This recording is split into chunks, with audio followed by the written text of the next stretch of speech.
നമ്മളിന്ന് സംസാരിക്കാൻ പോകുന്ന ഇന്ന് റിലീസായ റൈഫിൾ ക്ലബ് എന്ന സിനിമയെക്കുറിച്ചാണ്. ഈ പടത്തിൽ എനിക്ക് പടം കാണുന്നതിന് മുമ്പ് ഏറ്റവും വലിയൊരു ടെൻഷൻ ഉണ്ടായിരുന്നത് ഒരു രീതിയിലുള്ള പ്രമോഷൻ ഈ പടത്തിന് അവർ കൊടുത്തിട്ടില്ല. ശ്യാം പുഷ്കറിൻ്റെ സ്ക്രിപ്റ്റിൽ ആഷിഖ് കപൂർ ഡയറക്റ്റ് ചെയ്യുന്നൊരു പടത്തിൽ ഇത്രയും കാസ്റ്റിംഗ് ക്രൂ ഉണ്ടായിട്ട് ഈ പടത്തിനൊരു പ്രമോഷനില്ല.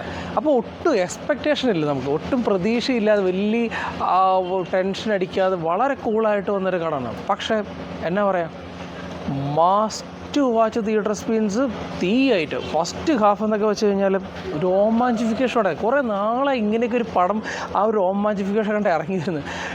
പടത്തെക്കുറിച്ച് പറയുകയാണെന്നുണ്ടെങ്കിൽ ഈ പടത്തിൽ ഏറ്റവും വലിയ ഹൈലൈറ്റ് ആയിട്ട് തോന്നിയേക്കുന്ന അനുരാഗ് കാശ്യപ് ഈ പടത്തിൽ പെർഫോം ചെയ്തിട്ടുള്ള പുള്ളിയെക്കുറിച്ച് എടുത്തു പറയേണ്ട കാര്യമില്ല. കൊടുത്തിരിക്കുന്ന റോളുകളൊക്കെ പെർഫെക്റ്റ് ആയിട്ട് തന്നെ ചെയ്തിട്ടുണ്ട്. കാരണം പുള്ളിയുടെ ഓപ്പോസിറ്റ് ഇരിക്കുന്ന ക്യാരക്ടറൊക്കെ എടുത്തു പറഞ്ഞു കഴിഞ്ഞാലും നമ്മൾ തമിഴിലാണെങ്കിലും ഹിന്ദിയിലാണെങ്കിലൊക്കെ ഹെവി ആയിട്ടുള്ള നടന്മാരാണ്. അപ്പോൾ ഈ റേഞ്ചിലോട്ട് അനുരാഗ് കാശ്യപിൻ്റെ ഓപ്പോസിറ്റ് നിൽക്കുന്ന ഈ പടത്തിലെ സെൻട്രൽ ക്യാരക്ടറായിട്ട് ദിലീഷ് പോത്തനാണ്.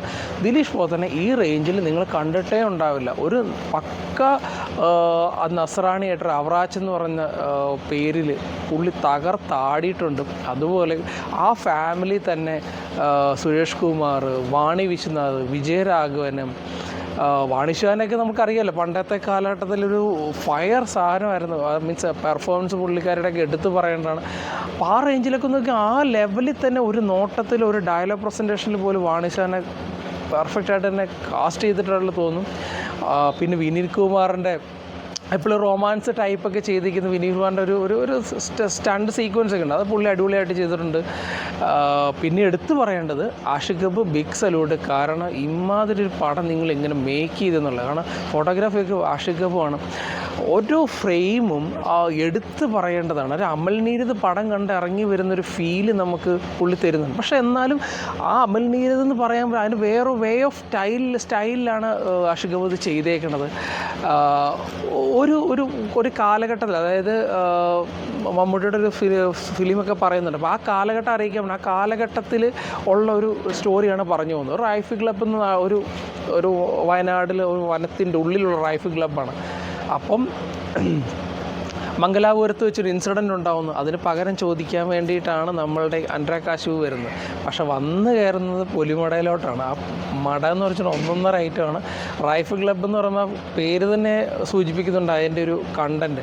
അപ്പോൾ അതിൽ പിന്നീട് തീ പോരാട്ടമാണ്. വെടിവെപ്പെന്ന് വെച്ചാൽ അമ്മാതിരി വെടിവെപ്പാണ്. അത് ഓരോ ഷോട്ട് പോലും വെറുതെ ഒരു ഷോട്ട് അവിടെ പോകുന്നില്ല. ഒരു ഷൂട്ട് ചെയ്യണത് പോലും വെറുതെ പാഴാക്കുന്നേ ഇല്ല. പെർഫെക്റ്റ് ടൈമിങ്ങിൽ പെർഫെക്റ്റ് ലൈനപ്പിലാണ് സംഭവം പോണത്. അപ്പോൾ എന്നാ പറയുക, തിയേറ്റർ വാച്ചുകളായിട്ടാണ് മസ്റ്റ് വാച്ച് തിയേറ്റർ എക്സ്പീരിയൻസ് ആണ്. ഞാൻ നാളെ മാർക്കോ കാണാൻ വേണ്ടി ഭയങ്കര വെയിറ്റിംഗ് ആയിരുന്നു. സോ മാർക്കോ ഓൾറെഡി വലിയ എക്സ്പെക്റ്റേഷനോടെയാണ് വരുന്നത്. അപ്പോൾ അവർ തന്നെ ഓൾറെഡി പറഞ്ഞിട്ടുണ്ട് ഇത് ഹെവി ലെവൽ വയലൻസ് ഉള്ളതായിരിക്കുന്നത്. അപ്പോൾ ആ ഒരു റേഞ്ചിൽ നോക്കുമ്പോൾ മാർക്കോയ്ക്ക് ചെറിയൊരു വെല്ലുവിളി ആവാനുള്ള ചാൻസസ് ഉണ്ട്. സോ തിയേറ്റർ വാച്ചുകളായിട്ടാണ്, തിയേറ്ററിൽ തന്നെ ഒന്ന് വാച്ച് ചെയ്യുക. പിന്നെ BGM, direction, making, art, stunt choreography എല്ലാ രീതിയിലും പെർഫെക്റ്റാണ്. ഹണ്ടിങ് കുറേ ഉണ്ട്. അതുപോലെ തന്നെ VFX വർക്കുകളുണ്ട്. എല്ലാ ഏരിയയിലാണ് പടം പിടിച്ചത്. നല്ല ടൈമിംഗ് എടുത്ത് നല്ല റിസ്ക് ചെയ്തെടുക്കുന്നതാണ്. സാധനമാണ്. തിയേറ്റർ തന്നെ പോയി കാണണം. ഒരു രീതിയിലുള്ള നെഗറ്റീവ്സ് നിങ്ങൾക്ക് ഇല്ലാതെ കൈയിട്ടിച്ചിട്ട് ഇറങ്ങി പോകണം. ഫസ്റ്റ് ഹാഫ് എന്ന് വെച്ചാൽ എൻ്റെ ഇതിൽ രോമാഞ്ചിഫിക്കേഷൻ സാധനമായിട്ട് ഇറങ്ങി വരുന്നത്.